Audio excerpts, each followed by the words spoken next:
to hello dosto to আজি মই আছো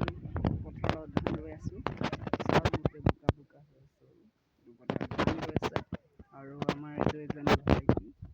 তো আমাৰ এই পথাৰখন বাঁহ গছত আছে এইবাৰ বহুত বতাহ বলি আছে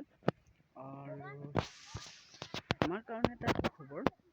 যে মই এই পথাৰত গৈ আছো এইখন বাঁহ গছৰ মানে ঠাই হয় আৰু এইফালেও চাওক গোটেই ধান ৰুইছে বৰ্তমান এতিয়া খাবলৈ একো নাই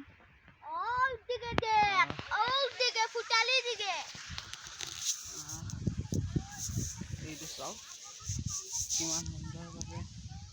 কিমান সুন্দৰভাৱে ইয়াত ধান ৰুই আছে আমাৰ মাৰাই এটা